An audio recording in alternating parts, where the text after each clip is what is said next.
This episode is brought to you by Shopify. Whether you're selling a little or a lot, Shopify helps you do your thing, however you cha-ching. From the launch your online shop stage, all the way to the we just hit 1 million orders stage. No matter what stage you're in, Shopify's there to help you grow. Sign up for a $1 per month trial period at shopify.com/special offer, all lowercase. That's shopify.com/special offer. What does Colgate mean by live life to the brightest? Could it be a rich glass of red sipped inside a Parisian cafe on a snowy night when my gaze is met by a tall, mysterious... I mean, brushing is directed with Colgate Optic White Pro Series toothpaste gives you a visibly whiter smile in just 3 days, so you can live life to the brightest and finish that glass without worrying about teeth stains. Colgate Optic White. Find it at all major retailers.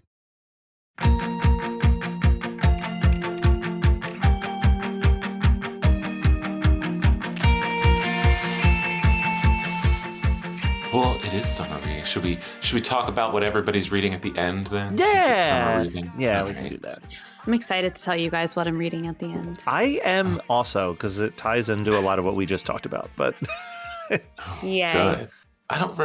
I used to do summer reading all the time when I was a kid, and I hated doing assigned summer reading.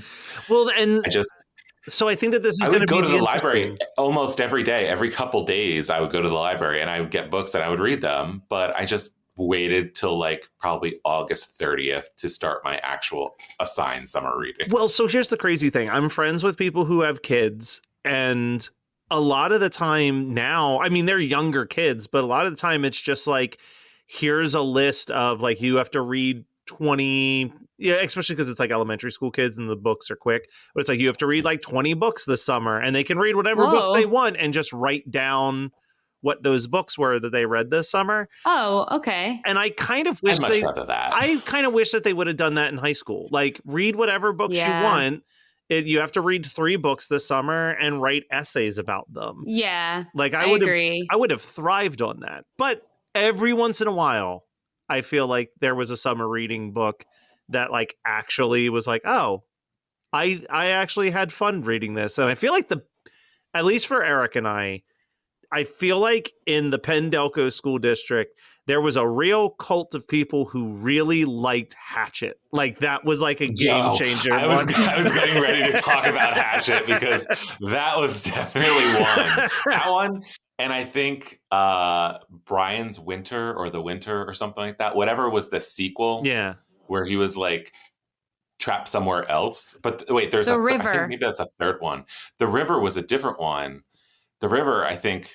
Now I have to like look it Yeah. up on Goodreads. Alyssa, you know I what we're didn't- talking about with Hatchet, right? Did you have to read Hatchet? I didn't read Hatchet. Like, I feel like for me, there were the ones that were like I don't know if they were necessarily summer. I don't think these were summer reading, but when I think about like my school lists and the ones that people really like rallied around, it was Catcher in the Rye and Great Gatsby, both of Oh, so which we're have talking, like, insufferable high main school. characters. Yeah. Yeah. I was all of a sudden Yeah, the most insufferable main characters potentially of all fiction books literally in history, and those were the ones where people were like, such a classic, one of my favorite books. And I'm like, I quite literally can't imagine why, but okay. Well, that's the guess. trashiness of Delco, because I don't think anyone in Delco was claiming Great Gatsby or Catcher in the Rye to be life-changing reads quite like they were. I remember one of the ones, there was a couple that I remember everybody kind of agreeing like, oh, that book was pretty cool. Hatchet Mhm. was a big one.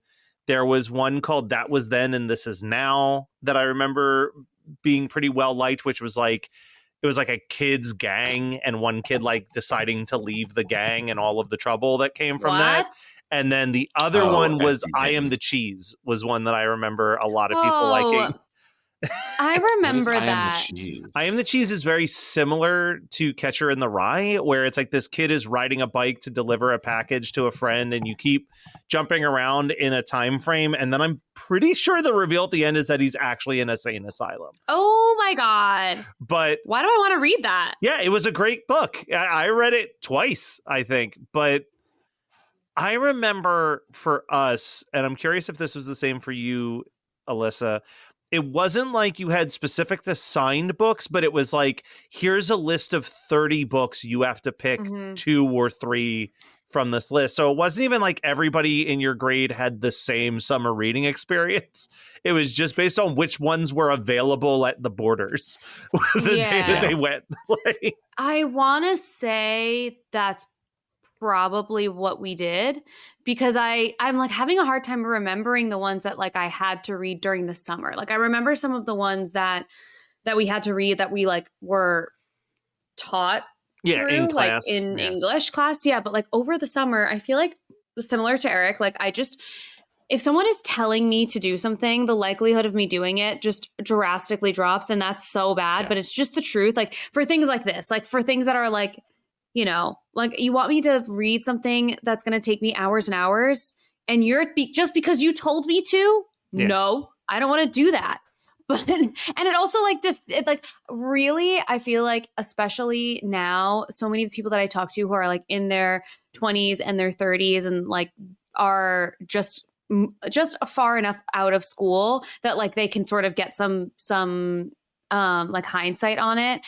I feel like we all are realizing that school ruined how much we actually enjoy reading, because we had to read shit that we didn't want to read. Yeah. Like realistically, like what did I really learn from, like, I was going to say Lord of the Flies, but Lord of the Flies, I think I did actually learn something from Lord of the Flies.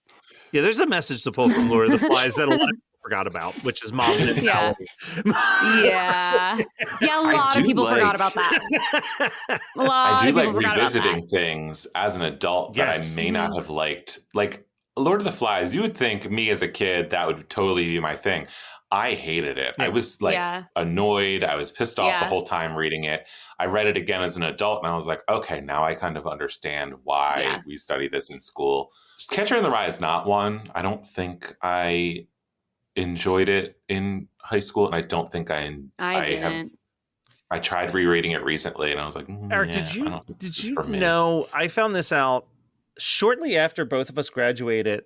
I'm sure Catcher in the Rye is still on there. I think it'll just be there forever. But Perks of Being a Wallflower eventually was added to the summer reading list. And I think they actually added that my senior year at Sun Valley, because I think like halfway through high school, they finally stopped doing like, okay, everyone in 9th grade is going to read these 2 books. Everyone in 10th grade is going to read these 2 books. Because that is what happened in high school. I forgot about that. Yeah, in high school, everybody had to read the same 2 books. Yeah, and it was all the same, except for finally, I think halfway through, they were like, you know what, let's switch this up. So then it was like, okay, you have to read this book. Everybody has to read. And then there's this list of 10 other books that you can choose your book from. And I had to do I went into AP English my senior year, and we had to read 3 instead of 2. And it was Beloved, which became like one of my all-time favorite books. And another one that was out on a list of like 6. And then we could choose any book that we wanted to read for the 3rd one, just because we had to read a 3rd one and everybody else was only reading 2. I wish I remember what I chose. I think I chose like a horror novel. Of course you did. Love it. Just to be edgy. I was like, ooh, I'm going to read this one. And she can't say anything about it. No, and you want to know. Go ahead. It was, they also changed. It wasn't writing an essay about the book anymore. You had to keep a journal while you were reading the book.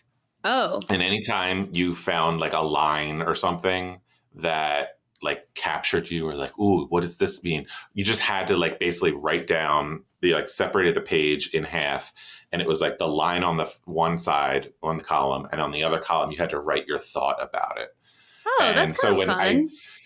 It is, and it's very easy to not read the book, because then you just go through and pick out lines and you go, this is really interesting to me. I wonder what this means. I think this is foreshadowing. And you just do shit like that. Or, I mean, the internet existed by then. You could just Google like iconic quotes from The Beloved. And you could go on SparkNotes and just read SparkNotes online, because that had just become a new thing. Yeah, I'm not even sure if they have them anymore. I forget which book it was, but there was at least one book in 10th grade that I fully survived the entire semester on SparkNotes every couple weeks, because I was just like, I do not like this book. And then I would just like read the entire SparkNotes breakdown and then just summarize what I had read there in my bi-weekly essays about the book. And I got a lot of B pluses and A's. So that helped. They're actually what I wish I had in high school. And here's a little cheat sheet, I guess, for teenagers that listen to this podcast. Look up on YouTube. This is going to sound like an absolute joke, but I'm dead serious. Look up Thug Notes. Have you ever seen Thug Notes, Eric? No. It was a comedy series, but it was like from an actual educator, and he basically dressed like a gang member. And he would break down classic books of literature in like the most like street kind of way. But it was like it like when I would watch it, I'm like, oh, I kind of understand. Like even like he does like The Great Gatsby, he does Frankenstein, he does all these books, but it's like he'll just be like, Gatsby was the biggest pimp on the block and everybody wanted to be at his parties, but he was a total mystery. Like, and it's like, okay. You know what? But that, I feel like that was like one of the things that was really frustrating about taking like English classes, reading things like Catcher in the Rye or, oh my God, what's the one with Boo Radley? What the heck is that called? To Kill a Mockingbird. To Kill a Mockingbird. Yeah. Like, I feel like the meaning was sort of lost on me because they spoke to us like we were adults. Yes. And not like, which really has more to do with like the individual teachers. But that's why this guy started making these videos, was he's like, it's going to seem stupid and silly, but if you actually explain the book in like terms that are more relatable, like it opens up an understanding board. Yeah. Yeah. Like even like really understanding like 1984, like I think like now that I'm an adult, I understand the impact of what that story was. But like when I was reading it in high school, I was like, I don't give a shit what someone thought 1984 was going to look like. We are literally past that already. Yeah. Like, why are we talking about this? But like, you know, they like were wrong. They were wrong. Yeah, exactly. It's like, what are we talking about? Because this didn't happen. Meanwhile, boy, was he right. Boy. I remember we had to do this Yikers. project. I think it was any of the books that we had read that year in class. You had to like, you could choose like a creative project that you could do. And I forget what I did. I think I did like a screenplay, like an adapted screenplay of like one scene. But I remember my friend decided, she's like, she was like a big David Bowie fan. She's like, I'm going to just make a movie soundtrack for 1984. And she basically just took David Bowie's album. That was the concept album of 1984. I think it's Diamond Dogs. And she just basically copied and pasted it and burned it onto a CD and gave it in. And she's like, yeah, there you go. Oh my God. I love that. The teacher she didn't know David Bowie at all. So she was just like, oh my God, how did you find all of this music to be from the same artist? She's like, I'm a real David Bowie fan. Look at my mind, you know, just incredible. A savant. Like, I love that. Meanwhile, I'm over here, Mr. Matt Kelly, the overachiever, who wrote an entire 4-minute long rap song about how the Constitution was rapped to get an A+ in social studies. Which, my God. I didn't talk about for a really long time, and then Hamilton became a thing, and I was like, this motherfucker ripped off my 10th grade social studies project. Hold on a fucking second. And you know what? Google Lynn, Drive I got didn't there exist. first. I just want to make this clear. Yeah. Google Drive didn't exist yet, but that still feels really suspicious. I also, I looked up books that were on reading lists in the early 2000s, or like in a BuzzFeed like listicle came up of like books from our childhood, and a book came up called Go Ask Alice. Do you know this book? I feel like I know that name, but I know it's controversial, right? Is that the one where she has DID? Dissociative identity disorder. She's like multiple personality. I don't think so. She has a drug addiction, and she's like 15, and she runs away. That's what the fuck? I just punched my microphone. I also recently like was thinking about some old like bands and songs from like my emo kid moments, and like the type of lyrics I was listening to. I'm like, you know what? Our parents had the right to be concerned. And Go Ask Alice feels like another one of those moments where if my mom knew that that's what I was reading, I feel like she would have been like, what the fuck? You mentioning that reminded me of 2 other books that were definitively summer reading books for me in high school that people really enjoyed. A Child Called It, which I definitely remember being like Yeah. really What is popular. that? It's I chose not to read it, but apparently it is Me too. depressing as fuck.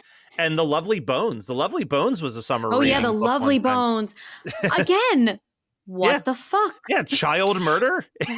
I First didn't know page. it was about child murder. And like, when that first came out, everybody was like reading it and everybody was obsessed with it. So I immediately, in my mind, I'm like, well, that's not for me because I'm so different. I'm punk rock. Eric, you and I No, have that I'm not gonna same like gene. this. You and I have that And- same gene. For that's the same reason I haven't seen Barbie yet. I'm like, well, unfortunately, everyone likes it, so I have to wait. I wish I didn't have that, but I do. That's a mistake. That is a I mistake. know, you need I to know, stand I know, rectify that. I know, It is I know. amazing. Oppenheimer either, so Um, at least I was loyal in that experience. Yeah, no, I mean, time will tell which was the better movie, and it certainly is an Oppenheimer. Yeah. Yeah. Yeah. No. Anyway, I'm sorry. But with The Lovely Bones, I only found out afterwards what it was about. And I was like, what the fuck? Nobody told me it was a dead girl the whole time narrating this who's murdered by her neighbor. This sounds great. This is totally an Eric J. Brown book. This And is then, of course, by totally that an point, I Eric was like, J. well, I'm not going to read it now. I don't have to. So The moment's Right, so- gone, so we don't need to do Yeah. that. So I I'll wait for pulled, the movie. And then the movie sucked. so I pulled up this Yeah. list. So this list is from Bustle. So we'll see if we agree with Bustle here. But these were 20 books on your summer reading list from the 90s and early 2000s. Let me ask you this first. Is the one that I remember most, I think it was third grade, I read Number the Stars. I think that was the first and the earliest book that I read on summer reading that I was like, Aw. I love this book. And it was like probably the first and one of the only ones that I loved. You Aw. mentioning Number the Stars, as dark as this is, has opened up two more that I remember reading. I remember I had to read Angela's Ashes one year for summer reading, which is a God. heavy one.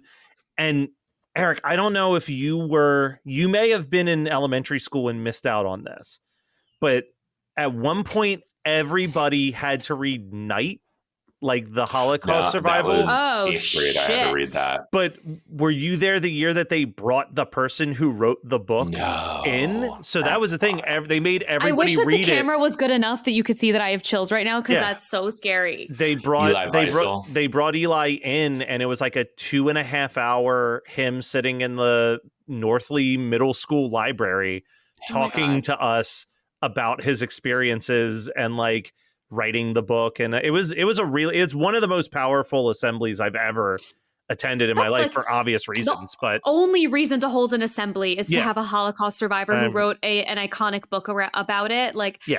that's I feel like in 8th grade though, like I would be traumatized by that experience, which also like at the same time it's like who cares because Yeah, maybe you this need to is a be. Holocaust Yeah. survivor. Yeah, exactly. Right. yeah, maybe this needs to like sink in. But yeah, That's yeah, why exactly. I think like Number the Stars especially Yeah. is so important as like an early thing because it plants the seed of what that really was.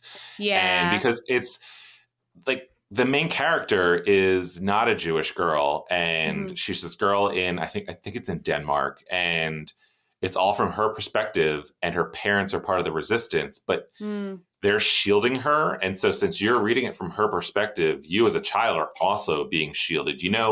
There's bad things going on. There's soldiers, there's her friend who's Jewish and they're trying to go after her. But you don't know all of the realism. You just know what is being told to this girl by her parents. Yeah. And I think it kind of helps you get into the actual history of Yeah. it, especially when Night is finally like, I feel like if everybody is only assigned Night at like Mm. age 12, then it's just going to be like one of those things where you're like, whoa, what is this? I'm not reading this. yeah, Mhm. But if you're kind of told about it you're through breadcrumbed several into lessons it. and Yeah. years, you're kind of slowly explained so that by the time you get to the heavy hitting stuff, you understand and it's just kind of like clarifying for Yeah. you. All right. Well, on a lighter note, let's take a look Yeah. at this is what Bustle says is the 20 iconic 90s and early 2000s summer reading books. From the first couple that I saw in here, this is definitely leaning more towards an elementary school and maybe early middle school. First one I'm not familiar with, though. Dinosaurs Before Dark by Mary Pope Osborne. Magic Treehouse. Yep. Yeah. Magic I remember that one. Treehouse. I forgot about the Magic And Treehouse. They're still popular. Like my nephews read them. So This was a Oh. big one for me. Number 2, Sideways Stories from Wayside School. yeah, I remember read the that. sequel. Yeah, Wayside School Falling Down was the one I remember reading, Yeah. but still. Black Beauty by Anna Swell. Oh, is that a horse? That was about horses, Yep. not for me. That was the horse one. I like how we're playing this like trivia. We're like, that's a horse. Beverly Cleary's Ramona the Pest.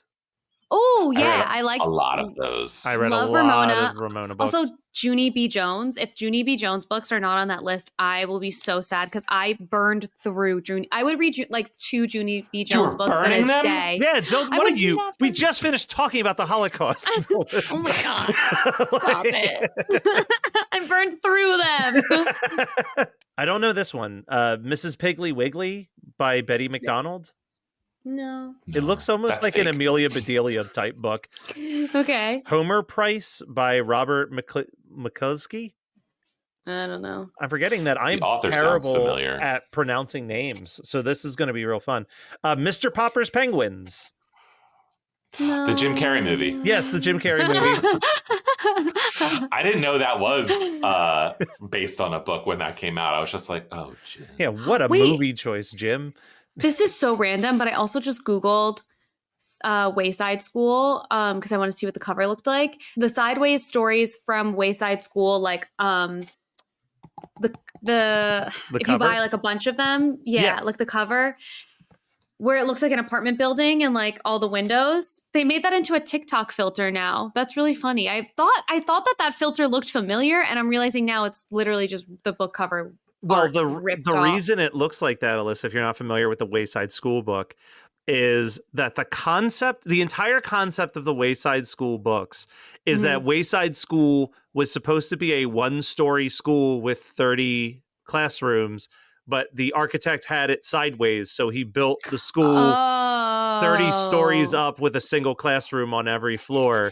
And that's funny. And then there's like stuff where it is a very funny novel for like the elementary school kids, because I remember one of the things was like They're all short stories. they're all short stories, and there's this ongoing joke that there's no 13th story in Wayside School because the architect thought that would be unlucky.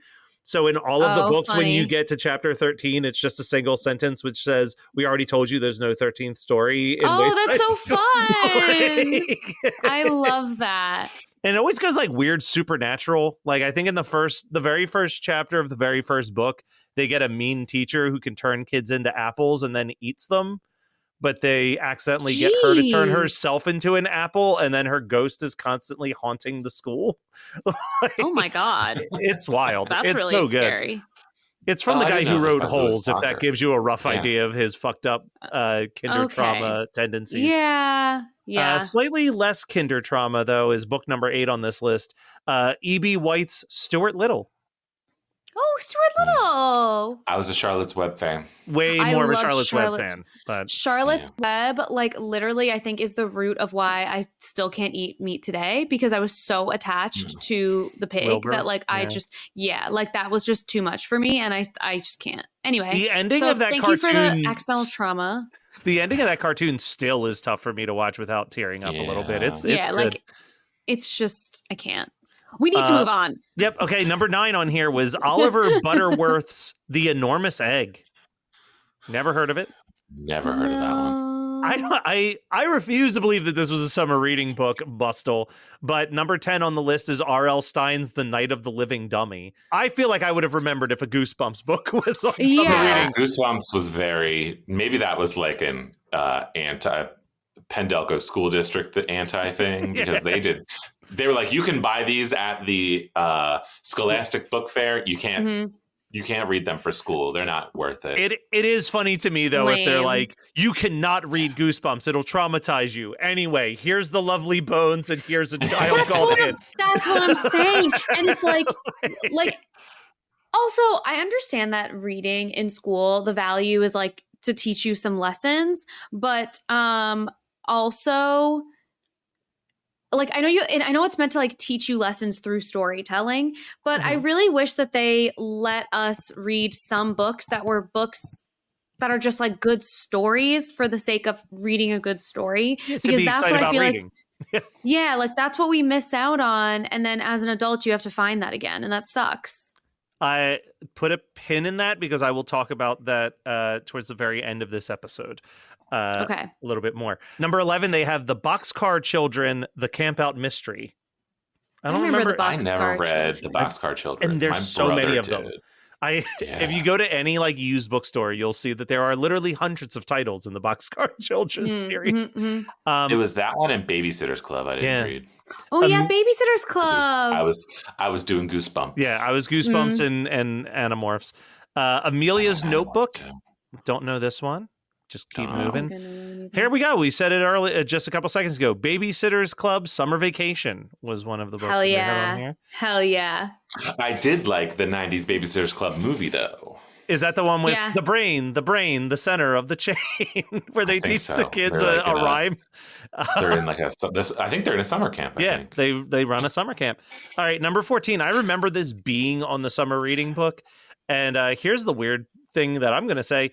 Didn't read it as summer reading, but definitely read it in my mid-20s. Are You There, God? It's Me, Margaret by Judy Blume. That's a crazy one to read in your mid. I haven't read it either, but my mom, like that was like one of my mom's favorite books ever. So obviously I couldn't read it for a really long time. It was just too popular. Literally, I was like, oh, you like it? That's so special. I'll read it when I'm 40. I can't do it. Apparently, the movie that came out last year is like incredible. Like I'm all sure the it podcasts is. that I listen to about like there's multiple podcasts about teen movies, and all of them were like, "This is the best teen movie in years," and no one is talking about it because it's so "Are You There, God? It's Me, Margaret," the movie. Yeah, it's hard to get people to talk about movies now. Yeah. All right, number 15. Also, don't know this one. Amber Brown is not a crown. I know that one because I used to say Eric Brown is not a crown either. But I didn't realize that amber and brown are two colors until I was like a teenager, and I went, wait, okay. I just got that Eric now Brown as you explained it. So. I love it. Ken Jensen and the Mystery of the Stolen Diamonds. All right. Sounds like a news report. Titanic, The Long Night. No. Oh, no, I'm thinking of A Night to Remember. I read that one in, I think, elementary school. I do remember this being on like a middle school summer reading list, actually. Harry Potter and the Sorcerer's Stone.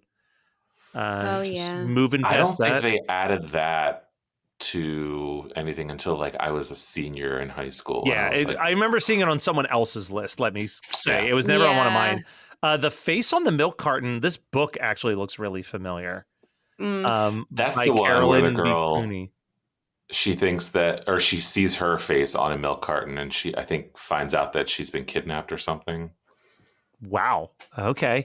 I didn't read it. I remember somebody giving the report on it in sixth grade. The description says here, this is the only one I'm going to read the bustle description from. It says, is it just me or did this book feel way too mature when I read it circa 1999? Never mind the fact that Janie Johnson saw her own face on a cardboard milk carton one afternoon during her lunch hour and subsequently realized that her parents were actually her kidnappers and has a major identity crisis. Janie also gets to second base in this book, or even third, depending on your measuring stick for base rounding. Oof. How old is she supposed to be? I guess a high schooler. I hope a high schooler is what I'll say. I hope so too. And then the number 20 book, also don't know this one, called That Summer by Sarah Deason.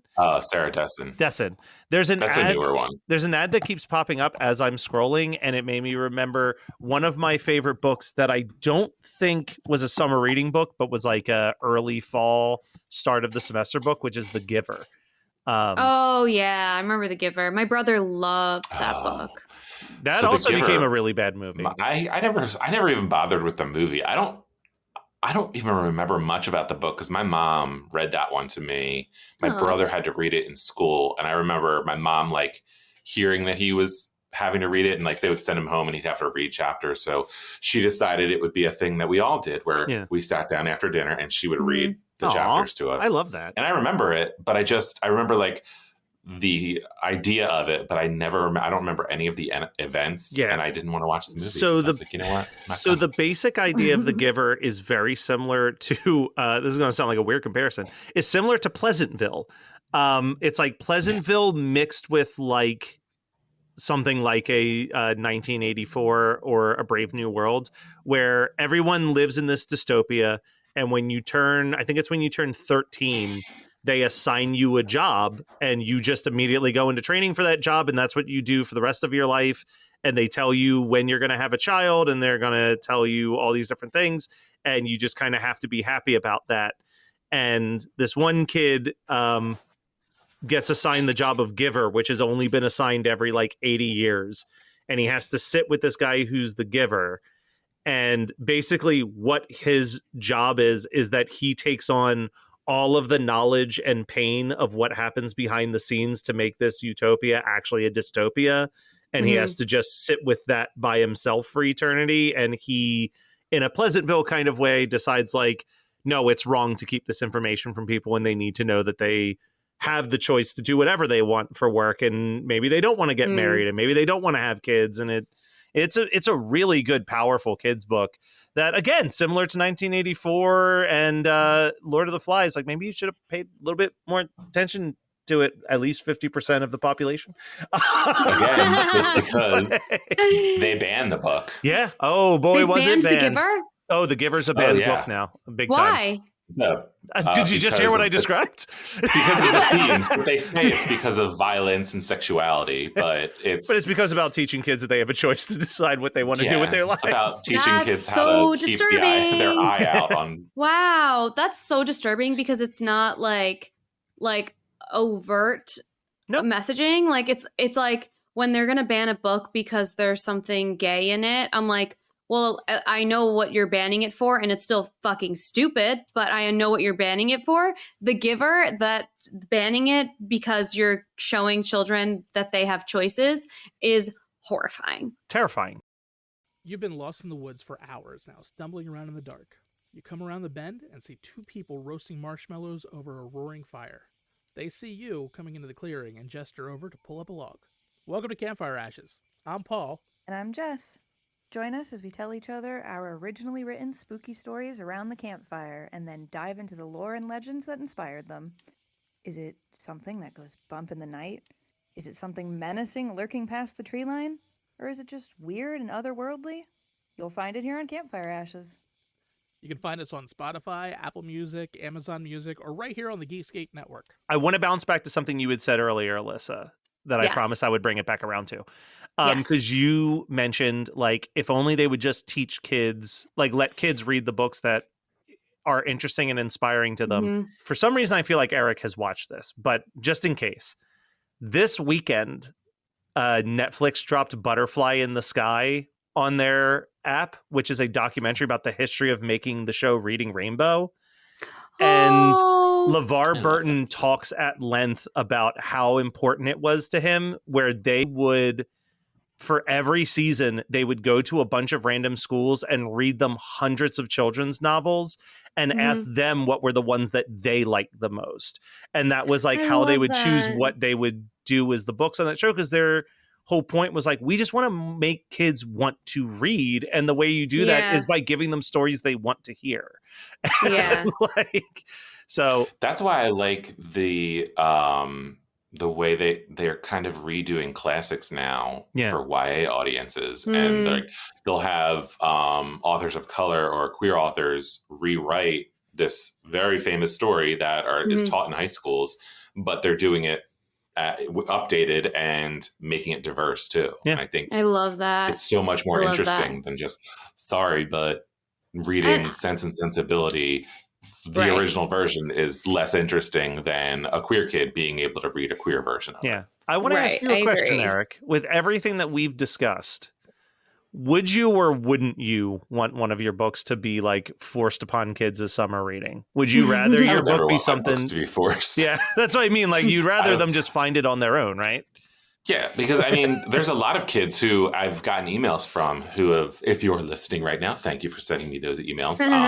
They say like that they chose my book for summer reading. And I was like, I am so glad that you get to choose your books Yes. to Yeah. read for summer reading. And thank you so much for choosing mine. Like, it's just really exciting. I think anytime there are kids who are, and God love librarians for doing this, because they're the ones who are like going to kids and saying, oh, you should read this one, because it's hard to market a book. It's basically just librarians and booksellers that are doing all of that.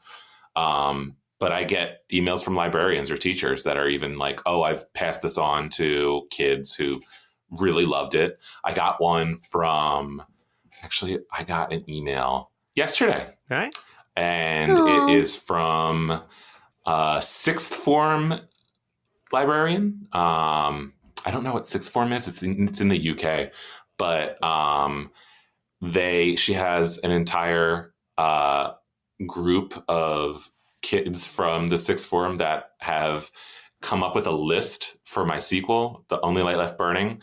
They all like flipped a coin to see the order that they get to check it out from the library. And I was like, Aw. this is That's amazing. I love this. amazing. Oh my God, that's so special. I'm so Oh, glad they told it is. you. Wait a I second, know, Eric. it's so sweet. Did you mention that you have a book called The Only Light Left Burning that might, in fact, be available Yeah. for anyone to buy at Oh this yeah, time? it is. It's available to buy everywhere that you buy books. Yay! That's so exciting. Wait, I love things like that.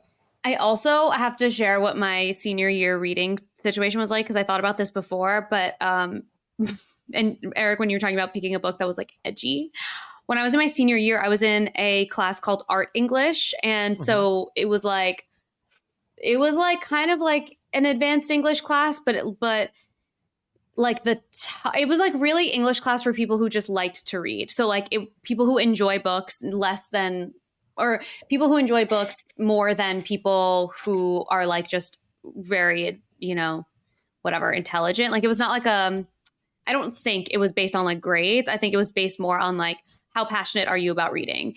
So I got into Art English and I was so excited about it because you got to read like really interesting books. And one of the books that we read was, I swear on my life, Clockwork Orange. Ooh, Whoa. that's Which is heavy for heavy in terms of the content, also written in essentially a different language. So I remember being like, I can't find my ass from my elbow in this book. I literally can't figure it out. I was like, this is so hard. And then I ended up watching the movie instead, which is also traumatizing. But like pop culture wise, I think I was Alex from Clockwork Orange that year for Halloween because I felt very cool for having read that book. Felt very edgy. We also read Big Sur, which I loved Big Sur. And there was another one too that I thought was really like, it's just interesting when I think back on it, like how there are books that are being banned in schools. And like, I was reading Clockwork Orange in my senior year of high school. Like, that just seems like, how was that even allowed? I don't know. I remember, I've read Beloved in my senior year of high school, and that one is like really, really upsetting. And it's basically just like it's a ghost story, but it is a ghost story that's completely different from anything that you've ever read before. And it's just about basically the horrors of American history and slavery. And it is gut wrenching, but like, it's one of those books where I think that they were nervous that kids would get in, like parents would go up in arms if you're like, oh, how dare you teach my kid this? So like, they were like, oh, only give that to the AP students. Don't let the other kids read it. Yeah, and their parents get it. Their parents are probably either on the same level or they're too dumb to realize what they're reading. They're just going to let them do it. Their parents are either super attentive or not attentive at all. Yeah. And I remember also there were two books that I was thinking of when we were going through, oh my God, the harassment. This is the second phone call I've gotten. We've only been recording for 38 minutes. Everyone leave me alone. Stop being so popular, Alyssa. I try so hard. I don't leave my house. It's not working. But A Series of Unfortunate Events was also, I think the books came out, like, I think I was like a little old for them, but I just like loved the vibe. I loved the side of the books, like having the, rip on the sides. I just like loved that. Yeah, like that was like I loved that, the vibes. And then there was also a book, this is so not related to a series of unfortunate events. There was a book called Frindle, and I remember that book, and I don't totally remember what it's about, but I remember the cover, and I remember Frindle. I saw it on a list, and I was like, oh my god, wow, that really scratches my brain to hear that. Frindle scratched my brain was it Grendel? Grendel, the one that's like Beowulf told from the perspective of the monster? Because I definitely remember having to read that. So that's interesting. Frindle is getting a sequel, I think. It's coming out this August, I saw. And I saw it come through on an email for Publishers Weekly. And it was like a cover reveal for the sequel to Frindle. And I was like, the one from the 90s, they just made a sequel for it. You know what? I'm curious happy to about see that. what it is. Frindle lives on. Frindle lives on. Oh my god! Frindle, I thought was fascinating because I just googled. Yeah, I just googled the cover. Man, you are right. Scratching a part of your brain is the exact phrasing. Yeah, right. It's the pen. He calls the pen a Frindle, right? Yeah. And he renames pens, and then I think all of the kids in school all of a sudden be like, "Oh, I'm gonna start calling pens Frindle too." It's so funny. Yeah, I remember that now. It's such a funny book. Yeah, man, I want to read that. Really... I never read that book. Oh my god, it was good. It came out in 1996. So yeah, almost 30 years after the fact, we're getting the long-awaited Frindle. It's so bizarre. I mean, I'll take it. Whatever. I remember really liking Frindle and it being like a very cute story, and I just feel like summer reading to me should be like light. And so it's interesting how many of the books that we talked about are like so heavy. Very heavy. Because like, even like as an adult, like when people talk about like summer reading or like beach reading, they're like light, they're fluffy. You just want to like relax and whatever. And like, they really had us out here reading like night in the summer. Maybe that's why. Everybody as adults are like, oh, I want to read something light since it's summertime. It's like, since they traumatized us all summer. Yeah. But I also feel like having us read books that are heavy during the summer is also a bizarre choice, because wouldn't you want like the guidance of a teacher to be like, pushing. I guess that's why they would always like stick with it which is the other reason I would rarely do my summer reading assignments, because when you get to school, you have a month worth where they're like going over these books and just teaching this for a whole month, and it's like, well, then why would I spend a month of my summer reading it when I'm just gonna have to repeat this? Right. Exactly. Yeah. Exactly. It's just so, they need to like figure that out. I much prefer the pick 3 books, any books, and just read them over the summer. And like, that makes so much more sense to me. That's so much more fun. And I feel like I actually think I'm having like a brain blast, because I think what they had us do was, it was like, we had to read 3 books over the summer. 2 of them had to be from the list. And the third one had to be one that we chose, but it had to be like over 100 pages and like, I'm sure some other requirements. And I like that too. Like I don't mind a mix, but you should at least have one book that you get to choose. Otherwise you're just killing these people, like their will to read. And reading is the best. It's like the best escapism of all time. And I also was like, there's a therapist named Esther Perel, and she does like relationship, sex therapy stuff, and she's amazing. And I went to see her she did a little tour, and I saw her in New York, and she was talking about how interesting it is that we like rush to finish our work day because we're sitting on screens all day and it's so exhausting and blah, blah, blah. And then we just have like other screen time that we deem as being like fine and not the same as our work screen time. So it's like, part of what I really like about reading is just like having the escapism, having like the mental break. It just feels like a brain massage and being able to like step away from the screen is so nice. And like, you're also doing that in a way where you don't need to like socialize or spend a ton of money. It's like the perfect activity. I feel like I'm living in a fantasy utopia where teachers have the flexibility to do this. But in the world where the kids just pick 2 or 3 books to read in the summer of their own liking, you would think that just based on those essays of what books they chose to read, it also gives you a rough idea of like what their interests are, to be able to like builds your entire teaching for the whole English semester to like kind of hit different students' interests at different angles at different times. But Yeah. that also would require, situations where they don't have a teacher teaching like 40 children in a single Yeah. Right. classroom where students could get some form of a one-on-one time with their teacher, which is just not happening right now. Yeah, definitely not. But Unfortunately. fortunately for us, we're adults and we can read whatever we want whenever we want. So I think this is the Hell perfect time to talk about what we're yeah. reading right now. Everybody else go first. I have to go last.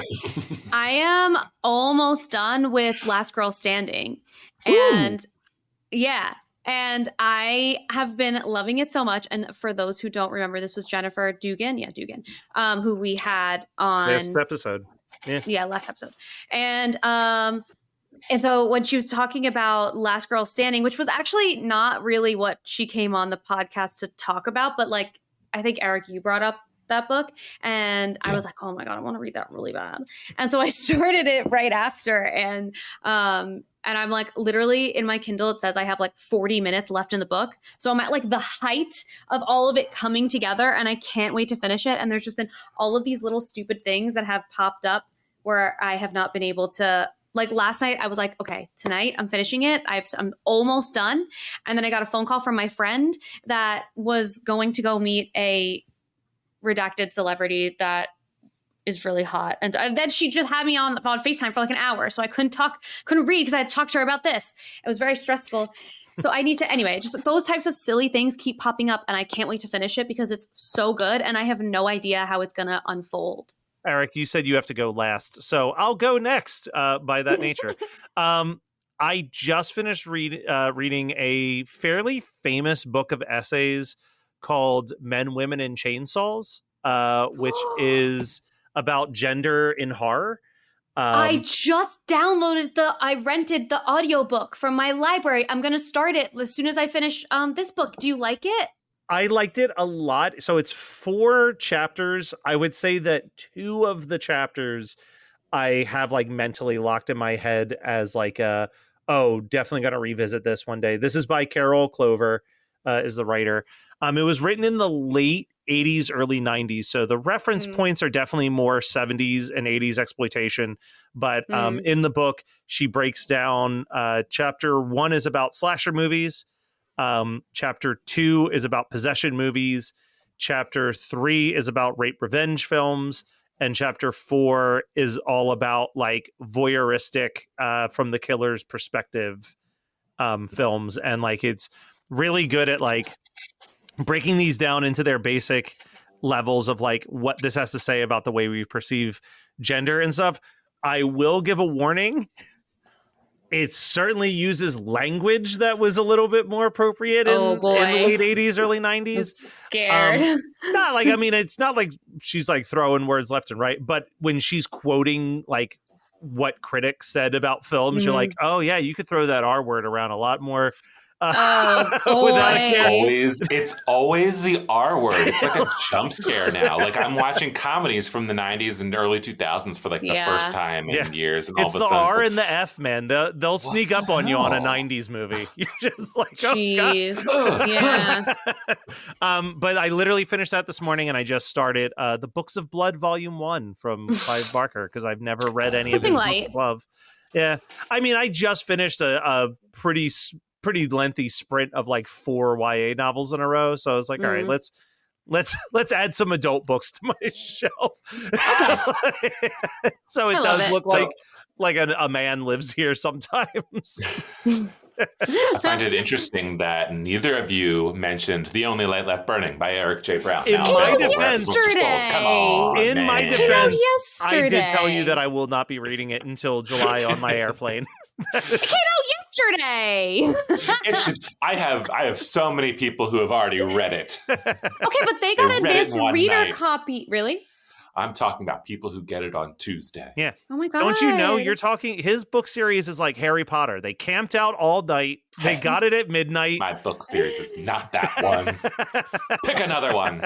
Well, that's the only book series I can remember people camping out of Yeah, bookstores people to don't get the camp out for books anymore. Twilight. Sorry. Twilight. Yeah, which dealer's choice there, Eric? Are you the new Harry Potter or the new Twilight? 50 would Shades of rather be Grey, considered perhaps? the new Or 50 Twilight, Shades of Grey. honestly. 50 Shades of Grey? No, any Sure, I can takers? do that one. Yeah, Okay. that's what it is. You're the new 50 Shades of Grey. People were camping But for out. kids. They were For reading it. They were reading it in the bookstore at midnight, just plopped down on the floor. They had to read the next chapter to see what happens next. I Nah, also the feel like bookstores put it out like 2 weeks early. They're like, let's put this one up. The release dates are also- just suggestions anyway. Yeah. It's like what my dad used to say about the speed limit. He's like, terrible. it's I just a also ballpark of what need they the want you to physical go. copy. Yeah. Because if I, Darn. yeah, I feel like I need the Listen, physical copy. Like I can't read that on my Kindle. I can, but like I want to have like my friend's book in my hands. That feels Yeah. important to me. I've got exclusively Eric J. Brown hardcover books. So That's why I wanted to go last, just to give you guys shit I for not talking knew about it. deep down in my soul that that's what it was going to be. And yet you still didn't say anything. No, well, listen, like I said, I told you in very clear terms that I have ordered the book and I will not read it until I fly to California for Comic-Con. I'm pretty sure that July I is also- still part of summer. It's summer Yeah, reading. It is summer reading. Also, I'm going to do I forgot to do this, very shameless plug. I can't say too much information right now because there is an embargo on how much I can say for the time being. But I don't even know if you guys know this. I'm hosting a panel at San Diego Comic-Con this summer, so stay tuned for that. Oh. I Maybe I'm can gonna have to confirm start that I tracking don't know. flights out to San Diego. Yeah, can confirm I had no happy. Congrats, that's really exciting. Yeah, no. So just I Congratulations. got word about that. So all I'm saying is, if you're already going to San Diego Comic-Con, look for my name in the list of people hosting panels. I can't say Aw, days or times yay. or anything else, but I'll be there. Oh, I can say You'll what it's be for. I actually there. am allowed to say what it's for. Weird Algorithm, the Weird Algorithm podcast that I host, Oh, is that's doing a live amazing. episode at Comic-Con. So, Oh, it's awesome. but That's okay, so Eric, great. what have you been reading besides giving your friend shit about supporting your work? Listen, he needed So- his diva moment, and we let him have it. Yeah, Listen, absolutely. between the two of us, I we've always already need to do handed a this little man $40 at least, and he's still not Exactly. grateful. It's only $2 each when it gets to me. It's Oh, $4. no. Oh no! This summer, I think I'm going to focus on. So I'm drafting my fourth book, and so it's a thriller. And I think usually what I try to do is like stay out of the genre that I'm working in. I try to read like pretty much whatever the opposite is, but this time I'm going to try and read some more thrillers. But then just to say the opposite, I'm also going to be reading a lot of romance. So I think I'm going to read. I just got Stephen King's new book of short stories, so I was like, I'll read that whenever I'm finished this police procedural thing. But I'm going to try and read some thrillers by Karen Slaughter. She's a good thriller writer. And then the other one is You Should Be So Lucky by Kat Sebastian. It's a historical queer romance about Ooh.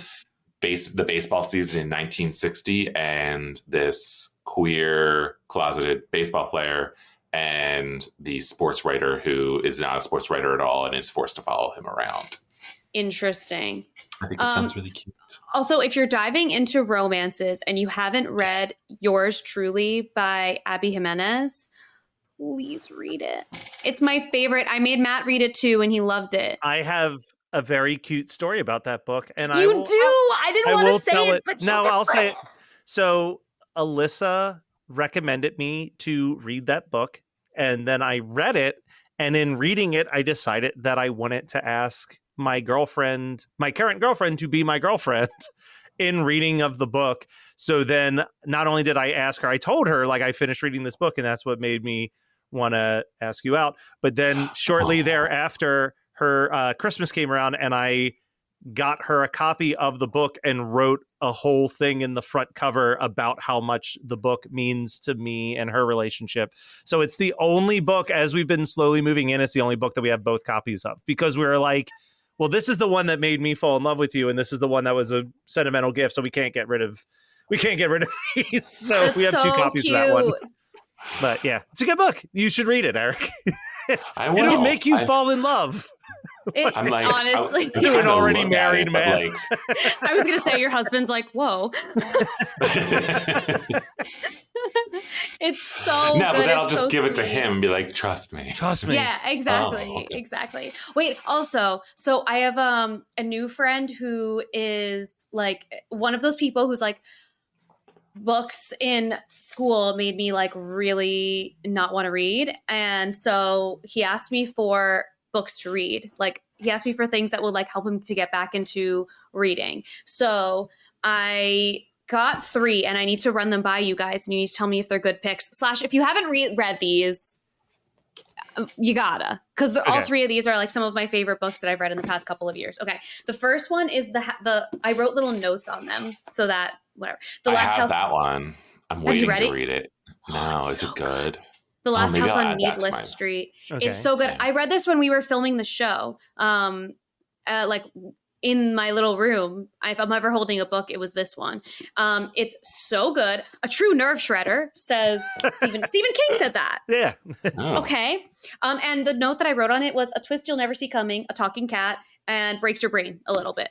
For a Then- second, because I haven't read Alright. that yet, I thought you had spoiled that the twist was a talking I cat. know. Me too. You're like, I was you're like a twist you'll never spoilers. see coming, a talking cat.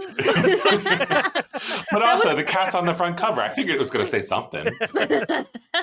No, that would be so terrible. Okay. The next one is The Invisible Life of Addie LaRue, which Okay. again, another one. If you have, I can't believe you guys haven't read it. You guys are not on Book Talk. You got to get on Book Talk. No. Okay. No.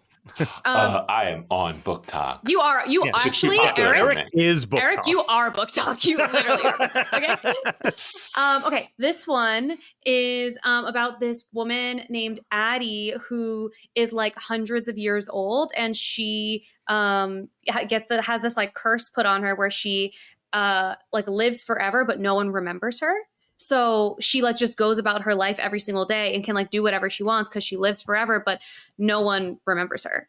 And it's amazing. And then there's like, I don't want to spoil it. Okay. It's a little magical. There's adventure, a little bit of romance, and makes you think about life, and it gets kind of deep, but it's lovely. Nice. Then Verity, because I just feel like I know that like Colleen Hoover is like not for everybody. I personally, this is the only Colleen Hoover book that I've read and actually like finished. I've tried other ones and I'm like, I just can't get on board. Verity, I was an actual feral animal reading this. I read this in a day. I devoured it. I loved it so much. And so insane twist, a little spicy, and this will 100% be a movie at some point. So you have to read the book first if you have not read it. Those were the 3 one's that I more chose. of a thriller, right? And her other stuff Yeah. is more like romance. Yeah, Or, like, I think women's so. fiction I mean, romance kind of thing. I think the other ones are I don't know. I just remember trying to read, I think It Ends With Us. And I was like, the main character sucks. The person she's interacting with sucks. Like all these characters are so unlikable. I was like, I can't keep doing this. But my sister loved that book and I just like can't get on board. But now I'm thinking I should add Yours Truly. But Yours Truly is like kind of a thick book. So maybe I'll leave it Yeah, for now. it's a but- little thick. It's like 400 pages. It's not that thick. Is And it it's okay? So short maybe it's not that. chapters. Yeah. I'll like- buy and it it's, right now. Yeah, they're It's like so 10-page good. chapters, which is the way I like it. Yeah. Well, Yeah. I did not anticipate us breaking an hour on this episode, but Me neither. we haven't gotten to like really yap in a while, and this was a good yap session. We needed Yeah. this. well, we'll be back, I'm sure, with an author in 2 weeks if they all Yeah. stop going on vacation. Don't worry, I've got plenty of people lined up.